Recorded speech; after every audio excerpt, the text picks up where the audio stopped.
Social media पर WW के content डालने की वजह से यार कितनी नई नई और यूनिक तरीके की चीजें हमको देखने को मिल रही हैं। ये बात आपको पता और अच्छे समझ में आ जाएगी इस पिक्चर के साथ। आपको ज्यादा टाइम लगेगा नहीं इसको समझने में। यहाँ पे एक यॉट के अंदर सारे के सारे ब्लड लाइन के मेंबर्स हैं। आप यहाँ पे रोमन रेंज को स्पॉट कर सकते हो, सैमी ज़ेन को स्पॉट कर सकते हो ब्लड लाइन में। बाकी जो हमारी गंदी वाली बैड ब्लड लाइन है उसके भी यहाँ पर सारे मेंबर्स हैं। और साथ में स्टेफनी मैकमैन खड़ी हुई है और सभी ने अपना जो वन है उसको स्काई में थ्रो किया हुआ है। अगर आप सोच रहे हो फोटो कहां से आई है तो भैया स्टेफनी मैकमैन। इसी के साथ ये भी आपको बता सकता हूं कि वापस से डब्ल्यूडब्ल्यू के साथ जुड़ चुकी है, उनका भी एक रोल हो चुका है। स्टेफनी प्रेस करके ना एक कुछ तो शो सा उनका निकल रहा है जहां पे उनकी बातचीत होगी अलग अलग सुपरस्टार्स के साथ, वो इंटरव्यू करेंगे। और आई थिंक इसका जो पहला एपिसोड है वो पूरी ब्लड लाइन के साथ ही आने वाला है। ये वाली भी एक पिक्चर है जहां पे आप देख सकते हो कैसे मजे से रोमन रेंस और स्टेफनी मैकमैन जो है अपना कुछ तो ड्रिंक कर रहे हैं। तो ये एक अलग सा शो भी निकल के आएगा। और इस वाले शो के सारे से अगर हम इसको इस पिक्चर को देख के सोचे तो बहुत सारे ऐसे अंदर के मूवमेंट्स भी हमको पता चलेंगे जो कि हम जानने के लिए हमेशा ही क्यूरियस रहते हैं कि बिहाइंड द सीन कैसे चलता होगा। और इसी के साथ स्टेफनी भी वापस आ गई है, मतलब कि ट्रिपल एच के पास में लगातार बैक टू बैक खुशियां हॉल ऑफ फेम में भी। और स्टेफनी मैकमैन को भी अब डब्ल्यूडब्ल्यू में एक रोल मिल चुका है जो कि वो चाहते थे बहुत टाइम से। Okay, hello chatters, my name is Rohit and you are watching wrestle chatter. Welcome guys आपका वॉइस ऑफ रेसलिंग के एक और नए एपिसोड में। कमेंट करके मुझे आप ये बताना है कि क्या फील आ रहा है कि भाई रॉयल रंबल आने वाला है। मतलब बस अब ये संडे को हम इसको देख सकते हैं अपनी इंडिया की टाइमिंग के हिसाब से, क्योंकि मेरे को तो लिटरली वो फील हो रहा है। अब हर तरफ जिस तरीके की बातें चल रही हैं, अभी कंस्ट्रक्शन वगैरह भी उन्होंने कुछ शुरू कर दिया है। बाकी कुछ ज्यादा एक्सपेक्टेशन मत रखना स्टेज से। सबसे पहले स्टेफनी के बारे में थोड़ा आपको और बता देता हूँ। तो उन्होंने ही रॉयल रंबल को कैसे हाइप किया, उनसे पूछा जबकि पैट मैकेफी के शो पर वो आई थी, वहीं से सारी चीज हमको पता चली। उनसे पूछा कि सरप्राइजेस के बारे में, तो कहते हैं कि देखो बहुत सारे सरप्राइज तो मुझे पता और बहुत सारे तो मुझे नहीं भी पता और मैं बोल भी नहीं सकती ऑब्वियसली अभी। लेकिन वो ये कहते हैं कि बहुत गजब और धमाकेदार जाने वाली है रॉयल रंबल। तो ऐसा करके उन्होंने जो टीजेस हैं वो और दे दिए। वैसे तो हर तरफ से हमको समझ में आ ही रहा है कि रॉयल रंबल एक बहुत बड़ा शो होगा, कंसिडरिंग जिस तरीके के सुपरस्टार्स पार्टिसिपेट करने वाले हैं 30 मैन रॉयल रंबल मैच के अंदर। तो स्टेफनी ने उसमें थोड़ा सा और उस आग में मतलब कि वो जो ऑलरेडी हाइप है उसमें थोड़ा सा और घी डाल दिया ये बोल के। कल मैंने आपको बताया था कि ट्रिपल एच जो है हॉल ऑफ फेम में आएंगे, हेडलाइन करने वाले हैं वो 2025 के हॉल ऑफ फेम को, जो कि रेसलमेनिया से पहले होगा। हर कोई बंदा ट्रिपल एच को विश कर रहा है। भाई जो आर्ट्रुथ हैं वो तो कुछ अलग ही हैं। उन्होंने इस पिक्चर के साथ में ट्रिपल एच को कांग्रेचुलेट किया है कि वो जो है हॉल ऑफ फेम में इंडक्ट होने जा रहे हैं। ये भाई उन्होंने तोमासो चांपा की फोटो डाल दी है। ये स्टोरी लाइन में भी इन्होंने पहले, स्टोरी लाइन में तो नहीं, ऐसे टीवी में दिखाया था कि जो आर्ट्रुथ है उनको पता ही नहीं है कि कौन है ट्रिपल एच और कौन है तोमासो चांपा। और इसके बाद लोगों ने इसको पसंद भी बहुत ज्यादा किया। इस पे लाइक्स भी अभी 47,000 के अराउंड है, जो कि ट्विटर के हिसाब से बहुत ज्यादा होते हैं। ट्रिपल एच तो वैसे स्पीचलेस हो गए थे, लेकिन एक ट्वीट फिर उन्होंने कर ही दिया। हर चीज के लिए तो वो कर ही देते हैं, तो अपनी इस अनाउंसमेंट के बारे में भी वो करते हैं। कहते हैं कि यार सोच रहा था मैं किस तरीके से क्या बोलूं, थैंक यू बोलूं सबको, फिर वो थैंक यू करते हैं। और यहाँ पर उन्होंने मेंशन भी किया उस चीज को, कैसे उनको सरप्राइज किया था। वो तो मैंने कल आपको अच्छे से बताया था। सही में मजा सा आ गया ट्रिपल एच को ऐसे देखे, क्योंकि जब ऐसे रॉ इमोशंस निकल के आते हैं, जब पता ये कोई चीज पहले से प्लान नहीं थी, तो उसको फिर हम भी जब एक्सपीरियंस करते हैं तो थोड़ा यूनिक सा लगता है उसको देखने में। और ट्रिपल एच को भी ये दिन तो याद रहेगा कि कैसे एक बिल्कुल जब अनएक्सपेक्टेड था उनके लिए सरप्राइज करते हुए शॉन माइकल्स एंड अंडरटेकर ने उनको बताया कि भैया तुम हॉल ऑफ फेम में आ रहे हो, क्योंकि वैसे ट्रिपल एच तो कभी खुद को नहीं डालने वाले थे। ऐसा स्टेफनी मैकमैन का कहना है। मेरा शक एकदम सही निकला। मैं सोच ही रहा था भाई ये जेक पॉल और लोगन पॉल आपस में फाइट या कोई बॉक्सिंग मैच थोड़ी करने वाले हैं, ऐसा थोड़ी होगा। और भाई बिल्कुल सही निकली ये बात, क्योंकि वो फॉक्स के ऊपर, कहाँ पे, फॉक्स पे ही आ रहा ना जहां पर भी ये जो मैंने आपको बताया था ये, तो वो ये इनका कोई शो है भाई जहां पे ये लड़ने नहीं वाले, ये अपने कुछ तो बताने वाले हैं। पॉल अमेरिकन इसका नाम है। तो ये ऐसे आगे करके बस दिखाएंगे इसको कि भाई हमारा ऐसा हमारा वैसा। एक ट्रेलर सभी उन्होंने निकाल दिया पॉल अमेरिकन का। तो ये कोई लड़ाई वगैरह नहीं कर रहे। जिस तरीके से वो फोटो उन्होंने डाली थी सब यही सोचे थे हाँ भैया ये फाइट हो सकती है। बट मुझे लगा था कि यार इन्होंने कोई पहले से तो अपनी भसड़ दिखाई नहीं है, क्योंकि अगर इनको सही में फाइट करनी होती तो जिस हिसाब से टाइम लेते हैं भाई, पहले ना कुछ खुद ही पंगा करते और उसके बाद इसको फाइट की तरफ लीड करते। तो ऐसी कोई लड़ाई वगैरह होनी थी। और वैसे भी लोगन पॉल जिस टाइम पर इसको लॉन्च कर रहे हैं वो टाइम है जब वो ऑलरेडी डब्ल्यूडब्ल्यू के साथ फोकस्ड होंगे। तो इसलिए मेरे को लगा नहीं था कि कोई फाइट है। तो बहुत सारे लोगों के अरमान थे ऐसे कि अरे भैया दोनों भैयों को लड़ते हुए देखेंगे। वैसे तो फिलहाल नहीं हो रहा, तो चल रहा हो। एक मुद्दा है जो कि लोग सीएम पंक के बारे में बहुत बार उठाते हैं कि यार सीएम पंक को अपनी दाढ़ी जो ग्रे हो चुकी है, जो बाल ग्रे हो चुके हैं, उसको डाई करके आना चाहिए ताकि वो जवान दिखे। तो इस बात के ऊपर बरस गए हैं बहुत बुरी तरीके से सीएम पंक। सीएम पंक कहते हैं कि यार मेरे को ये बात समझ में नहीं आती, मैं 100% रियल और ऑथेंटिक रहना चाहता हूं। आज से जब कुछ टाइम पहले मेरे बाल जैसे थे, काले थे, गोरे थे, मैं वैसे ही उसको करके लेके आता था। और ये जो मेरे चेहरे पर स्कार, ब्रूजेस हैं, जो मेरे सफेद बाल हैं, ये दिखाते हैं कि मैंने कितनी ज्यादा मेहनत की है, तो मैं तो इसको कभी भी चेंज नहीं करने वाला। ये स्टेटमेंट बिल्कुल भी नहीं दे सकते थे सीएम पंग अगर विंस मैकमैन कंट्रोल में होते, क्योंकि भैया फिर तो जैसे विंस मैकमैन को अच्छा लगता वही चीज सीएम पंग को करनी पड़ती। तो ये उन्होंने जो है इस बात का जवाब दे दिया और साथ में उन्होंने कुछ और पुरानी बातें भी शेयर करी। ये मेरे दिमाग में भी रहता था वैसे, तो इसका आंसर फाइनली सीएम पंग ने कर दिया। उनसे पूछा कि जब तुम WWE में नहीं थे और तुम्हारे जो भी पचड़े चल रहे थे, तो क्या तुम पॉल हेमन के साथ कनेक्शन में थे, बातचीत तुम्हारी होती थी?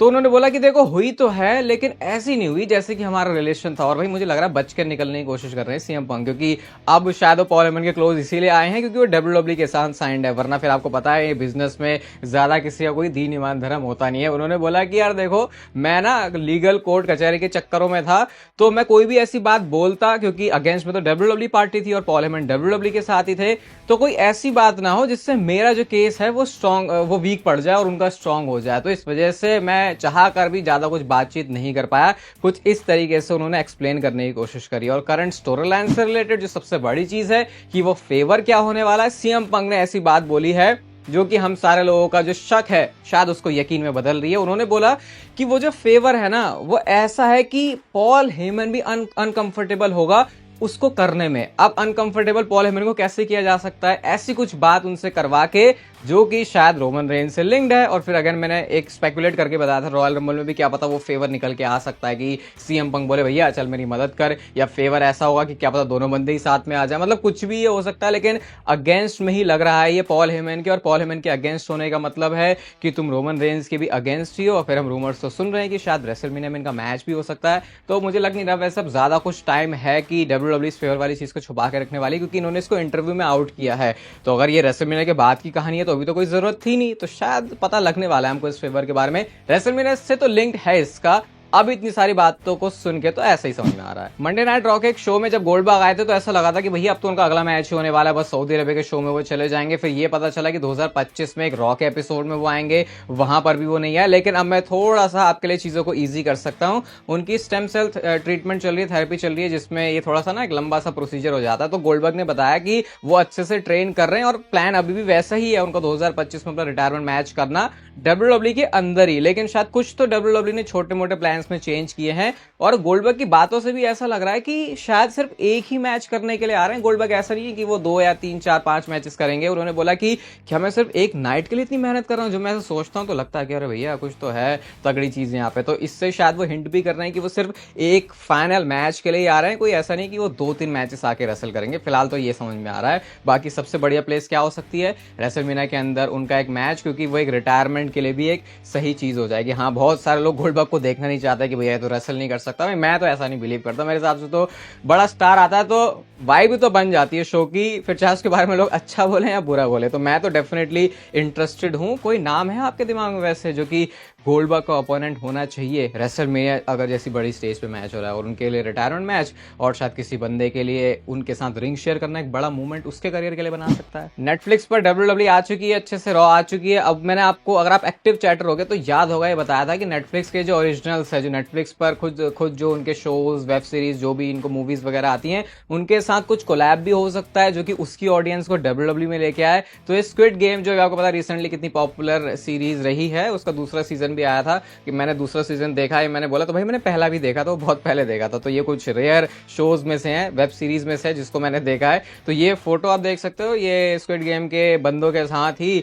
रिया रिप्ली और सीएम पंग की पिक्चर है। कुछ तो ये मिलके बना रहे हैं, अभी कुछ ऐसा पता नहीं चला खास क्लैरिटी के साथ, लेकिन ये अच्छा है कि चलो उसकी वजह से WWE और तरीके ढूंढ रही कि WWE में हम कैसे और आईबॉल्स लेके आ सके बाकी और शोज का यूज करके। अब क्योंकि नेटफ्लिक्स में है तो वो नई नेटफ्लिक्स की ऑडियंस ग्रैब करना WWE के लिए इजी भी है। देखो वैसे तो मुझे पता ही था कि रॉयल रंबल में बहुत सारे लोग आने वाले हैं, स्टेडियम के अंदर ही होगा, लुकास ऑयल स्टेडियम, सब मैंने आपको बताया है। लेकिन यार इतने सारे लोग आने वाले हैं, 63,000 जो टिकट्स हैं वो तो भैया डिस्ट्रीब्यूट भी हो चुकी है।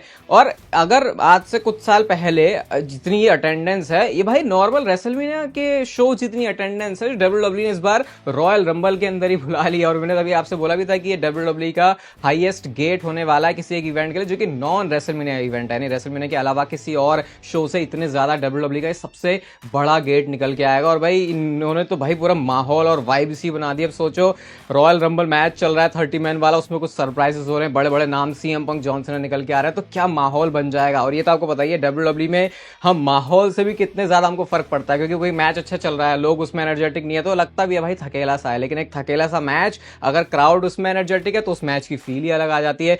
तो भाई रेडी रहो, 65,000 के आसपास लोग होंगे स्टेडियम में रॉयल रंबल को देखने के लिए। ये तो WWE मतलब ये तो हिस्ट्री बनाने जैसा मूवमेंट ही है। बस WWE अच्छे से इसको एंड में लेके भी चले जाए, डिसअपॉइंट ना करे, बस ये कहना चाह रहा हूँ। भाई मेरे को गुस्सा आ जाएगा, धोखा हो जाएगा, बहुत गलत हो जाएगा हम फैंस के साथ। सही में ये तो वो टाइम है कि जब जंग पे या आंदोलन पे निकलना चाहिए, अगर इन सारी चीजों के बाद रॉक रॉयल रंबल के अंदर नहीं आ रहा है। मैं इस तरीके से इस बात को क्यों बोल रहा हूं, सबसे पहले तो भाई WWE ने जो इंडियानापोलिस जहां पे ये होने वाली है लूकास ऑयल स्टेडियम, वहां पे ना वो साइन वगैरह लगा दिए, स्ट्रीट साइन जो होते हैं बहुत सारे आप देख सकते हो। यहाँ पे Kevin Owens, WrestleMania, Nia Jax, Seth Rollins, आप पूरी लिस्ट देख सकते हो। ब्लड लाइन, फनी तो मुझे कोडी रोड्स का लगा कि कोडी RD करके लिखा हुआ है वहां पे। और सबसे नीचे अगर आप देखोगे तो पीपल्स चैंपियन का भी यहाँ पे रोड साइन इन्होंने लगाया हुआ है, स्ट्रीट साइन जो इन्होंने लगाया हुआ है। तो इसका क्या मतलब समझोगे। और अगर ये इतनी सी बात आपको लग रही है तो सिर्फ इतनी सी बात नहीं, अभी एक बड़ा बम जो WWE ने फोड़ा है, नेटफ्लिक्स ने फोड़ा है, वो आपको बता देता हूँ। और शायद मैं प्लान कर रहा हूँ कि इंस्टाग्राम के ऊपर रॉयल रंबल मैच को मैं लाइव कर सकता हूँ। लाइव दिखाऊंगा नहीं ऑब्वियसली भाई, वो कॉपीराइट पता नहीं बहुत सारे लोग क्यों पूछते भाई हमको रॉयल रंबल भी दिखाओ, वैसा नहीं, लेकिन लाइव रिएक्शन जरूर कर सकता हूँ। और ज्यादा एक्सपेक्ट मत करना मेरे रिएक्शन कैसे होते हैं, वो आपने मेरे शायद पिछले रॉयल रंबल के देखा होगा। तो बस चिल करने के लिए अगर आना हो तो आ सकता है, वैसा प्लान कर रहा हूँ मैं, इंस्टाग्राम के ऊपर करूंगा वैसे इस चीज को, ठीक है। तो अब जिस रॉक की बड़ी चीज के बारे में बता रहा हूँ, नेटफ्लिक्स की तरफ से आई, तो भाई जो उन्होंने प्रोमो निकाला है प्रमोट करने के लिए रॉयल रंबल को, 3, 2, 1 जब 1 होता है ना तो वहां पे क्लिप मास्क करते हुए रॉक की पिक्चर को इन्होंने यूज किया है। अब मुझे भाई कोई ये बात समझा दे, अगर इस चीज के बाद भी एक्सपेक्टेशन नहीं रख रहे रॉक को रॉयल रंबल में देखने की, तो भाई ये धोखा नहीं है। ये तो यही बात होगी, तुमने पोस्टर पे किसी सुपरस्टार को लगाया है जो कि सब्जेक्ट टू चेंज होता है वैसे तो हमेशा ही, लेकिन तुम उसको बोलो कि नहीं ये नहीं, ये भाई एक मिनट, रॉयल रंबल होने में सिर्फ कुछ घंटे बाकी रह गए हैं, ठीक है। ये ऐसा नहीं है कि आज से 70 दिन पहले कोई रॉयल रंबल का प्रोमो निकला है। तो अगर अब जाके भी रॉयल रंबल को प्रमोट करने के लिए प्रमोशनल मटेरियल के अंदर अगर रॉक का यूज हो रहा है, तो अगर रॉक रॉयल रंबल में नहीं आ रहे तो ये धोखे वाली बात नहीं है। इसको तो अब ये भी मत सोचो कि भाई हमने ही गलत एक्सपेक्टेशन रखी थी उसके बाद WWE ने नहीं किया, या ये बोल दो नेटफ्लिक्स कर रही है WWE वाले तो नहीं कर रहे। भाई रॉयल रंबल क्या मतलब, रॉयल रंबल कहाँ पे आएगी, नेटफ्लिक्स के ऊपर आएगी। तो अब मेरी तो समझ के बाहर है भाई, इसलिए मैं कह रहा हूँ ये तो भाई बिल्कुल, मैं तो पता नहीं कैसे रिएक्ट करूंगा इस चीज को स्पेशली देखने के बाद कि WWE इतना बड़ा धोखा कर कैसे सकती है कि अगर रॉक नहीं आ रहा तो ठीक है भाई प्रॉब्लम नहीं है, लेकिन ऐसे तुम पूरा प्रमोशनल मटेरियल के अंदर यूज करो और उसके बाद भी लेके नहीं आओगे तो भैया मैं तो बिल्कुल भी खुश होने नहीं वाला इस चीज से। अगेन जो मैं बोलता हूँ कि एक समझदार इंसान बन के नहीं देखना फिर मुझे, मैं तो एक WWE फैन हूँ, अब मेरे को तो ये चीज बिल्कुल पसंद नहीं आएगी। आप बताना आप क्या सोचते हो इस बारे में। बाकी रॉयल रंबल की प्रेडिक्शंस वाली वीडियो भी बहुत जल्दी आने वाली है, तो उसके लिए भी स्टे ट्यून्ड। ये वीडियो आपको अच्छी लगी तो इसे लाइक कर दो, चैनल को सब्सक्राइब कर दो। ऐसे और मस्त कंटेंट के लिए भाई रॉक परेशान मत करना रॉयल रंबल वाले दिन, और तब तक फिर लेते रहो जिंदगी के मजे।